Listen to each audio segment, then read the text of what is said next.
തങ്ങളുടെ പ്രധാനമന്ത്രിയെ വധിച്ചതിന്, ദോഹയിൽ ആക്രമണം നടത്തിയതിന്, ഹമാസിനെ ആക്രമിച്ചതിന് ഒക്കെ ഹൂതികളുടെ തിരിച്ചടി. ഇസ്രായേലിന്റെ റാമോൺ എയർപോർട്ടിലാണ് സെപ്റ്റംബർ 14 ഹൂതികൾ ആക്രമണം നടത്തിയത്. സെപ്റ്റംബർ 14, അതായത് ഇന്നലെ നടന്ന ആക്രമണത്തിൽ റാമോൺ എയർപോർട്ടിന് കാര്യമായ കേടുപാടുകൾ ഉണ്ടായില്ല എന്ന് ഇസ്രായേൽ പറയുന്നുണ്ടെങ്കിൽ കാര്യമായ കേടുപാടുകൾ ഉണ്ടായി എന്ന് ഹൂതികൾ പറയുന്നു.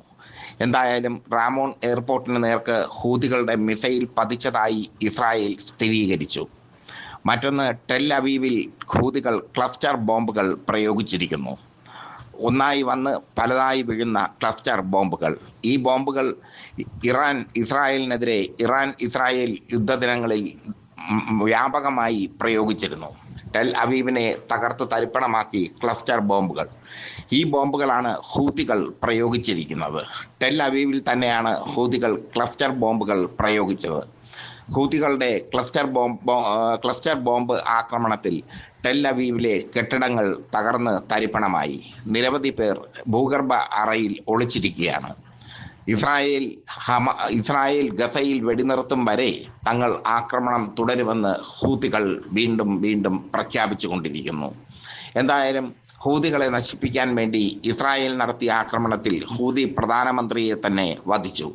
ഹൂതികളുടെ പ്രധാനമന്ത്രി നഷ്ടപ്പെട്ടതോടെ അവർക്ക് ദിശാബോധം നഷ്ടപ്പെടുമെന്നാണ് ഇസ്രായേൽ കരുതിയത്. എന്നാൽ വമ്പൻ തിരിച്ചടിയാണ് അവർ കൊടുക്കുന്നത്. ഓരോ ദിവസവും മിസൈലുകൾ അയച്ചുകൊണ്ടിരിക്കുന്നു പ്രധാനമന്ത്രിയുടെ മരണശേഷം ഹൂതികൾ. എന്തായാലും ടെൽ അവീവിൽ ക്ലസ്റ്റർ ബോംബുകൾ പ്രയോഗിച്ചത് ഇസ്രായേലിനെ നടുക്കുന്നു. ഇസ്രായേലികൾ പേടി എന്തെന്ന് അറിഞ്ഞിരിക്കുകയാണ്. ക്ലസ്റ്റർ ബോംബുകൾ പതിക്കുമ്പോൾ പേടിച്ചോടുന്ന ഇസ്രായേലുകളുടെ ദൃശ്യങ്ങൾ ഹൂതികൾ പുറത്തുവിട്ടു.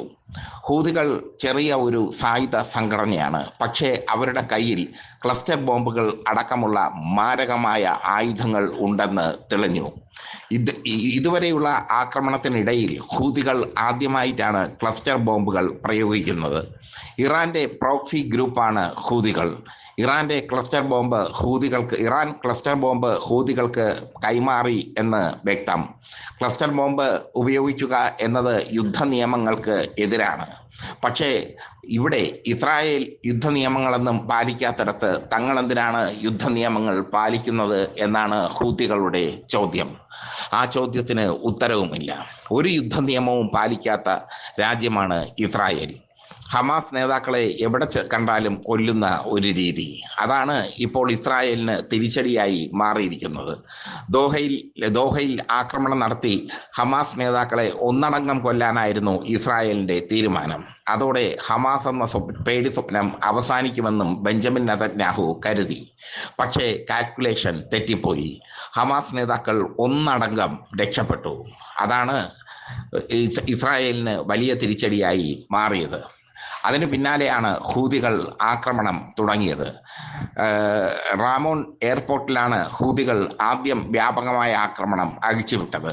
അതിനുശേഷം ടെൽ അവീവിൽ ക്ലസ്റ്റർ ബോംബുകൾ പ്രയോഗിക്കുകയായിരുന്നു.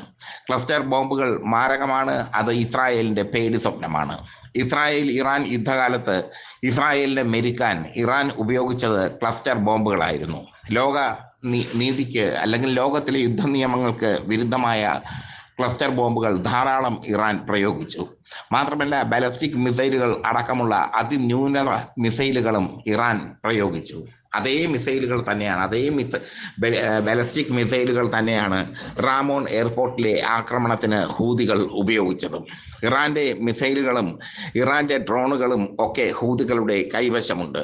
ഒന്ന് ആലോചിച്ച് നോക്കണം. പടനായകൻ മരിച്ചിട്ടും അവരുടെ പ്രധാനമന്ത്രി മരിച്ചിട്ടും അവർ വർദ്ധിത വീര്യത്തോടു കൂടി പൊരുതുന്നു. അതാണ് ഹൂതികളുടെ യുദ്ധ ആവേശം, യുദ്ധവെറി എന്ന് വേണമെങ്കിൽ അതിനോട് പറയാം. യുദ്ധ ആവേശം, യുദ്ധവെറി എന്ന് പറയുന്നത് എന്നത് മോശപ്പെട്ട വാക്കാണ്. യുദ്ധ ആവേശം, അവരുടെ പ്രതികാര ദാഹം അത്രയ്ക്കുണ്ട്. അവരുടെ പ്രധാനമന്ത്രിയെ കൊന്നു തള്ളി അവരെ ഒതുക്കിയെന്ന മട്ടിൽ ചിരിച്ചു കളിച്ച് നെതന്യാഹു ഇരിക്കുമ്പോൾ പറവറ വരുന്നു മിസൈലുകൾ. റാമോൺ എയർപോർട്ടിലേക്ക് വന്ന മിസൈലുകൾ, ബാലിസ്റ്റിക് മിസൈലുകൾ ഒരു സൂചന മാത്രമാണ്. ഇസ്രായേലിന്റെ പല സ്ഥലങ്ങളും തങ്ങളുടെ ഗൺ പോയിന്റിലുണ്ടെന്ന് ഹൂതി നേതാക്കൾ പറഞ്ഞിരുന്നു പ്രധാനമന്ത്രി കൊല്ലപ്പെട്ടപ്പോൾ. മാത്രമല്ല, ഇസ്രായേലിന്റെ പല മന്ത്രിമാരെയും ഇതിന് ബദലായി, തങ്ങളുടെ പ്രധാനമന്ത്രിയെ വധിച്ചതിന് ബദലായി കൊല്ലുമെന്നും ഹൂതികൾ പറഞ്ഞിരുന്നു. അതിനുശേഷം മന്ത്രിസഭാ യോഗം കുറച്ചുനാൾ ചേർന്നിരുന്നത് ഭൂഗർഭ അറയിലാണ്. അത്രയ്ക്ക് പേടിയായി പോയി ഇസ്രായേലിലെ മന്ത്രിമാർക്ക്. ഹൂതികൾ ലക്ഷ്യമിട്ടിരിക്കുന്നത് നെതന്യാഹുവിനെയും ഇസ്രായേൽ കാറ്റ്സിനെയുമാണ്. ഇസ്രായേൽ കാറ്റ്സും നെതന്യാഹുവും ചേർന്നാണ് ലോകത്ത് എമ്പാടും അശാന്തി വിതയ്ക്കുന്നത്. ദോഹയിൽ നടന്ന ആക്രമണം ഇരുവരും തമ്മിലുള്ള കെമിസ്ട്രിക്ക് തെളിവാണ്. എന്തായാലും ഹൂതികളുടെ ആക്രമണം ശക്തമാകുമ്പോൾ മൊസാദിന്റെ നിസ്സംഗത ശ്രദ്ധേയമാണ്. സാധാരണ ഒരു ആക്രമണം നടത്തുമ്പോൾ മൊസാദ് ആ ആക്രമണത്തിനുള്ള സാധ്യതകൾ നെതന്യാഹുവിനെ അറിയിക്കുമായിരുന്നു, IDF-നെ അറിയിക്കുമായിരുന്നു. എന്നാൽ ദോഹയിൽ നെതന്യാഹു സ്വന്തം കൈകൊണ്ട്, സ്വന്തം നിലയിൽ നടത്തിയ ആക്രമണത്തിൽ മൊസാദിന് അതൃപ്തിയുണ്ട്. മൊസാദിന്റെ സഹായം തേടാതെയാണ് നെതന്യാഹു ദോഹയിൽ പോയി ഹമാസ് നേതാക്കളെ കൊല്ലാൻ ശ്രമിച്ചത്. ആ ഓപ്പറേഷൻ പരാജയപ്പെട്ടു എന്ന് മാത്രമല്ല, ലോകത്തിനു മുമ്പിൽ ഇസ്രായേൽ നാണം കെടുകയും ചെയ്തു. ഹമാസ് നേതാക്കളുടെ രോമത്തിൽ തൊടാൻ പോലും ദോഹയിലെ ആക്രമണം കൊണ്ട് ഇസ്രായേലിന് കഴിഞ്ഞില്ല. എന്തായാലും ഇപ്പോൾ ഹൂതികളുടെ തകർപ്പൻ ആക്രമണം ഇസ്രായേലിന് നേർക്ക് അലകടൽ പോലെ വന്നുകൊണ്ടിരിക്കുന്നു. മൊസാദ് നിശബ്ദവും മറ്റ് അപായ സൈറനുകളെയൊക്കെ തകർത്തുകൊണ്ട്, വ്യോമ പ്രതിരോധ സംവിധാനത്തെ തകർത്തുകൊണ്ട് ഹൂതികൾ ആക്രമണം നടത്തുന്നു എന്നാണ് റിപ്പോർട്ട്.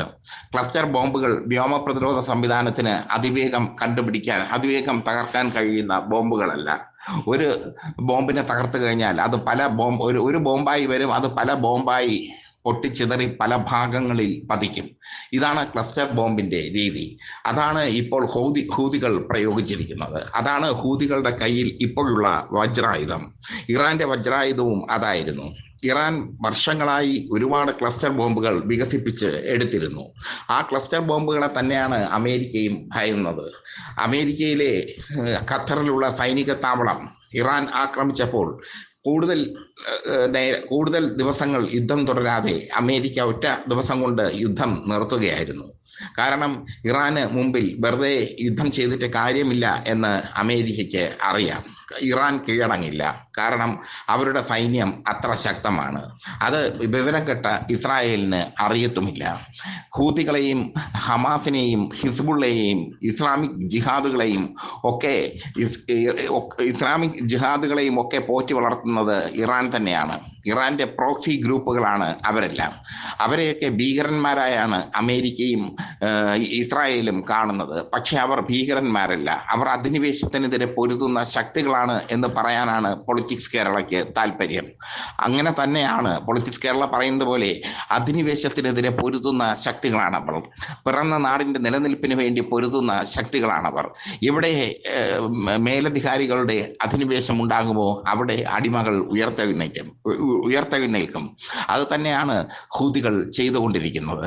എന്തായാലും ഹൂതികളുടെ പോരാട്ട വീര്യത്തിൽ ലോകം അത്ഭുതപ്പെടുന്നു. ഇസ്രായേലിന് തിരിച്ചടികൾ വന്നുകൊണ്ടിരിക്കുന്നു.